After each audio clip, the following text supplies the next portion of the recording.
19ನೇ ತಾರೀಕು ನಡೆಯುವಂಥದ್ದಿದೆ. ಎರಡನೇ ಹಂತದ ಚುನಾವಣೆಯಲ್ಲಿ ಕರ್ನಾಟಕದ ದಕ್ಷಿಣ ಭಾಗದ ಚುನಾವಣೆ ಕೂಡ ನಡೆಯುವಂಥದ್ದಿದೆ. ಇಡೀ ದೇಶದಲ್ಲಿ ಚುನಾವಣೆಯ ಕಾವು ಏರಿದೆ. ಒಂದು ಕಡೆ ಒಂದು ಪಕ್ಷದಲ್ಲಿ ನರೇಂದ್ರ ಮೋದಿ ಅವರು, ಇನ್ನೊಂದು ಕಡೆ ಎಲ್ಲ ವಿರೋಧ ಪಕ್ಷಗಳು ಕೂಡ ಒಟ್ಟಿಗೆ. ಒಬ್ಬ ಮೋದಿಯನ್ನ ಎಲ್ಲ ವಿರೋಧ ಪಕ್ಷಗಳು ಒಟ್ಟು ಸೇರಿ ಎದುರಿಸ್ತಾ ಇದ್ದಾವೆ. ಆದರೂ ಕೂಡ ಅವರಿಗೆ ಅವರ ಪ್ರಧಾನಿ ಅಭ್ಯರ್ಥಿ ಯಾರು ಅನ್ನುವಂಥದ್ದನ್ನು ಇನ್ನೂ ಆಯ್ಕೆ ಮಾಡ್ಕೊಳ್ಳೋಕ್ಕಾಗಿಲ್ಲ. ದೇಶದಾದ್ಯಂತ ಇವತ್ತು ಮೋದಿಯ ಹವಾ ನಡೀತಾ ಇದೆ.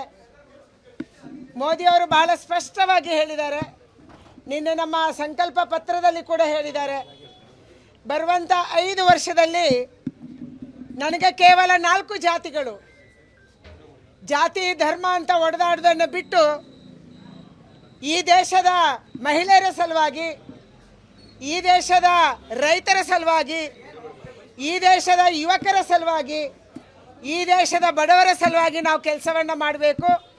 ಈ 4 ಜಾತಿಯನ್ನು ಮುಂದಿಟ್ಕೊಂಡು ನಾನು ಮುಂದಿನ 5 ವರ್ಷಗಳ ಕಾಲ ಕೆಲಸವನ್ನು ಮಾಡ್ತೀನಿ. ಅದರ ಜೊತೆಗೆ ಈ ದೇಶದ ಭದ್ರತೆಯ ಕಡೆ ಗಮನ ಕೊಡಬೇಕು. ಭ್ರಷ್ಟಾಚಾರ ರಹಿತವಾದಂಥ ಒಂದು ಸರ್ಕಾರವನ್ನು ಹೇಗೆ 10 ವರ್ಷ ಕೊಟ್ಟಿದ್ದೀವೋ ಅದನ್ನು ಮುಂದುವರಿಸಬೇಕು. ಯಾರು ದೇಶದ ಖಜಾನೆಯನ್ನು, ರಾಜ್ಯದ ಖಜಾನೆಯನ್ನು ಲೂಟಿ ಮಾಡ್ತಾರೆ ಅವರಿಗೆ ಸರಿಯಾದ ಶಿಕ್ಷೆಯನ್ನು ಬರುವಂಥ ದಿನದಲ್ಲಿ ಕೊಡಬೇಕು ಅನ್ನುವಂಥ ಒಂದು ವಿಶೇಷವಾದಂಥ ಗುರಿಯನ್ನಿಟ್ಕೊಂಡು ನಮ್ಮ ಪ್ರಧಾನಿಯವರು ಸಂಕಲ್ಪ ಯಾತ್ರೆಯನ್ನು, ಸಂಕಲ್ಪ ಪತ್ರವನ್ನು ನಿನ್ನೆ ಬಿಡುಗಡೆ ಮಾಡಿದ್ದಾರೆ. ನಮಗೆ ವಿಶ್ವಾಸ ಇದೆ, ದೇಶದ ಜನ ಮೋದಿಯ ಪರವಾಗಿದ್ದಾರೆ, ದೇಶದ ಜನ ಅಭಿವೃದ್ಧಿಯ ಪರವಾಗಿದ್ದಾರೆ, ದೇಶದ ಜನ ನಮ್ಮ ಸಂಸ್ಕೃತಿ, ನಮ್ಮ ಆಚಾರ, ನಮ್ಮ ವಿಚಾರ ಇದನ್ನು ಉಳಿಸೋದರ ಪರವಾಗಿದ್ದಾರೆ, ದೇಶ ರಕ್ಷಣೆಯ ಪರವಾಗಿದ್ದಾರೆ. ಅದಕ್ಕಾಗಿ ಮೋದಿಯನ್ನು ಆಯ್ಕೆ ಮಾಡ್ತಾರೆ. ಕರ್ನಾಟಕದಲ್ಲಿ ಮೊದಲ ಹಂತದ ಚುನಾವಣೆ ಅಂದರೆ ದೇಶದ 2ನೇ ಹಂತದ ಚುನಾವಣೆ 26ನೇ ತಾರೀಕು ನಡೆಯುವಂಥದ್ದಿದೆ. ಬೆಂಗಳೂರು ಉತ್ತರದಲ್ಲಿ ಈ ದೇಶದ ಅತ್ಯಂತ ದೊಡ್ಡ ಲೋಕಸಭಾ ಕ್ಷೇತ್ರದಲ್ಲಿ, ಹೆಚ್ಚು ಮತದಾರರಿರುವಂಥ ಲೋಕಸಭಾ ಕ್ಷೇತ್ರದಲ್ಲಿ ಹಿರಿಯರು ನನಗೆ ಸ್ಪರ್ಧೆ ಮಾಡೋಕ್ಕೆ ಸೂಚನೆಯನ್ನು ಕೊಟ್ಟು ಇವತ್ತು ನಮ್ಮ ಪ್ರವಾಸ ನಡೀತಾ ಇದೆ. ತುಂಬ ಚೆನ್ನಾಗಿದೆ. ಭಾರತೀಯ ಜನತಾ ಪಾರ್ಟಿ ಮತ್ತು JDS ಒಟ್ಟು ಸೇರಿದ ಪರಿಣಾಮವಾಗಿ ನಮ್ಮ ಶಕ್ತಿ ಡಬಲ್ ಆಗಿದೆ. ಇದರ ಪ್ರದರ್ಶನ ನಿನ್ನೆ ಮೈಸೂರು ಮತ್ತು ಮಂಗಳೂರಲ್ಲಾಗಿದೆ.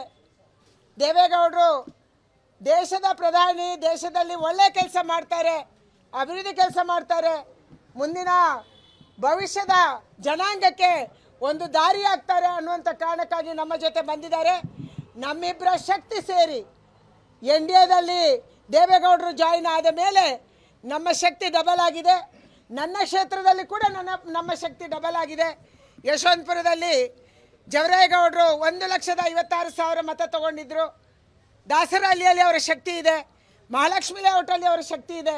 ಈ ಎರಡೂ ಶಕ್ತಿಗಳು ಸೇರಿ ಬಹಳ ದೊಡ್ಡ ಅಂತರದಲ್ಲಿ ಬೆಂಗಳೂರು ಉತ್ತರವನ್ನು ನಾವು ಗೆಲ್ತೀವಿ. ಕರ್ನಾಟಕ ರಾಜ್ಯದಲ್ಲಿ 28ಕ್ಕೆ 28 ಗೆಲ್ತೀವಿ ಅನ್ನುವಂಥ ವಿಶ್ವಾಸ ನಮಗೆ ಬಂದಿದೆ. ಆ ರೀತಿಯ ಹುರುಪನ್ನು, ಉತ್ಸಾಹವನ್ನು ನಮ್ಮ ಕಾರ್ಯಕರ್ತರು ತೋರಿಸ್ತಾ ಇದ್ದಾರೆ. ಇವತ್ತು ನಮ್ಮ ಪ್ರಚಾರದ ವ್ಯಾನನ್ನು ನಾವು ಬಿಡುಗಡೆ ಮಾಡಿದ್ದೀವಿ. ಇದು ಪ್ರತಿ ವಾರ್ಡಲ್ಲಿ, ನಮ್ಮ ಗ್ರಾಮೀಣ ಪ್ರದೇಶ ಹಳ್ಳಿಯಲ್ಲಿ ಹೋಗುತ್ತೆ. ಮೋದಿಯವರ ಅಭಿವೃದ್ಧಿ ಕೆಲಸದ ಬಗ್ಗೆ ಜನಕ್ಕೆ ತಿಳಿಸಿ ಹೇಳುವಂಥದ್ದನ್ನು ಮಾಡುತ್ತೆ. ನಮಗೆ ವಿಶ್ವಾಸ ಇದೆ, ನಮ್ಮ ಕಾರ್ಯಕರ್ತರ ಶ್ರಮದಿಂದ, JDS ಮತ್ತು BJPಯ ಕಾರ್ಯಕರ್ತರ ಶ್ರಮದಿಂದ ಬಹಳ ದೊಡ್ಡ ಅಂತರದಲ್ಲಿ ನಾವು ಗೆಲ್ತೀವಿ ಅನ್ನುವಂಥ ವಿಶ್ವಾಸ ನಮಗೆ ಬಂದಿದೆ. ನಿಮ್ಮ ಕ್ಷೇತ್ರದಲ್ಲಿ ಮೇಡಮ್ ಲಿಂಗಾಯತ ಸಮುದಾಯದ ನಾಯಕರನ್ನ ವಿಶ್ವಾಸಕ್ಕೆ ತೆಗೆದುಕೊಂಡಿಲ್ಲ, ಅವ್ರನ್ನ ಪ್ರಚಾರಕ್ಕೆ ಆಹ್ವಾನ ಮಾಡಿಲ್ಲ ಶೋಭಾ ಅವರು, ಈ ಥರದೊಂದು ಆರೋಪ ಕೇಳಿ ಬರ್ತಾ ಇದೆ. ಎಲ್ಲ ನಾಯಕರು ಬರ್ತಾರೆ. ನಾನು ಈಗಾಗಲೇ ಹೇಳಿದೆ, ಯಾವುದೇ ಜಾತಿ ಇಲ್ಲ, ಯಾವುದೇ ಧರ್ಮ ಇಲ್ಲ. ಇವತ್ತು ಪದೇ ಒಕ್ಕಲಿಗರ ಕ್ಯಾಂಡಿಡೇಟು, ಲಿಂಗಾಯತರು ಅಥವಾ ಪರಿಷ್ಠ ಜಾತಿ, ಪರಿಷ್ಠ ವರ್ಗ ಈ ಮಾತು ಕೇಳ್ತಾ ಇದೆ. ನಾನು ಬಹಳ ಸ್ಪಷ್ಟ ಹೇಳಿದ್ದೀನಿ, ಯಾವ ಮಾತನ್ನು ನಮ್ಮ ನಾಯಕರು ಇವತ್ತು 4 ಜಾತಿ ಬಗ್ಗೆ ಹೇಳಿದ್ದಾರೆ. ಬಡವರು, ಮಹಿಳೆಯರು, ಯುವಕರು ಮತ್ತು ರೈತರು, ಈ 4 ಜಾತಿಯ ಬಗ್ಗೆ ನಾವು ಕೆಲಸ ಮಾಡ್ತೀವಿ. ಸನ್ಮಾನ್ಯ ಯಡಿಯೂರಪ್ಪನವರೇ ನಮ್ಮ ಕ್ಷೇತ್ರಕ್ಕೆ ಯಶವಂತಪುರಕ್ಕೆ ಬಂದಿದ್ದಾರೆ. ಅವರು ಲಿಂಗಾಯತರ ನಾಯಕರಲ್ವಾ, ಅವ್ರ ಜೊತೆ ಜನ ಬಂದಿಲ್ವಾ? ಅದಕ್ಕಾಗಿ ಇವತ್ತು ಯಡಿಯೂರಪ್ಪನವ್ರನ್ನು ಕೂಡ ಲಿಂಗಾಯತರ ನಾಯಕರು ಅನ್ನಲ್ಲ, ರೈತರ ನಾಯಕರು ಅಂತಾರೆ. ಜಾತಿಯ ಆಧಾರದಲ್ಲಿ ನಾವು ಯಾವತ್ತೂ ಓಟ್ ಕೇಳಲ್ಲ. ಎಲ್ಲ ನಾಯಕರು ನಮ್ಮ ಕ್ಷೇತ್ರದಲ್ಲಿ ಬರ್ತಾ ಇದ್ದಾರೆ. ಎಲ್ಲರೂ ಕೂಡ ಫೀಲ್ಡ್ ಮಟ್ಟದಲ್ಲಿ, ಬೂತ್ ಮಟ್ಟದಲ್ಲಿ ಕೆಲಸವನ್ನು ಮಾಡ್ತಾ ಇದ್ದಾರೆ. ಎಲ್ಲರೂ ಮೋದಿ ಜೊತೆ ನಿಂತಿದ್ದಾರೆ, ಎಲ್ಲರೂ ನಮ್ಮ ಪಕ್ಷದ ಜೊತೆ ನಿಂತಿದ್ದಾರೆ. ಅನುಕ್ಷಣದ ಸುದ್ದಿಗಳಿಗಾಗಿ ವಿಸ್ತಾರ ನ್ಯೂಸ್ ಯೂಟ್ಯೂಬ್ ಚಾನೆಲ್ ಸಬ್ಸ್ಕ್ರೈಬ್ ಮಾಡಿ. ಹೊಸ ಸುದ್ದಿಗಳ ನೋಟಿಫಿಕೇಶನ್ಗಾಗಿ ಬೆಲ್ ಐಕಾನ್ ಕ್ಲಿಕ್ ಮಾಡಿ. ಲೇಟೆಸ್ಟ್ ಅಪ್ಡೇಟ್ಸ್ಗಾಗಿ www.vistaranews.com ವೆಬ್ಸೈಟ್ಗೆ ವಿಸಿಟ್ ಮಾಡಿ. ಅಂಗೈಯಲ್ಲೇ ಜಗತ್ತಿನ ಸುದ್ದಿ ತಿಳಿಯಲು ವಿಸ್ತಾರ ನ್ಯೂಸ್ ಕನ್ನಡ ಆಪ್ ಡೌನ್ಲೋಡ್ ಮಾಡಿ.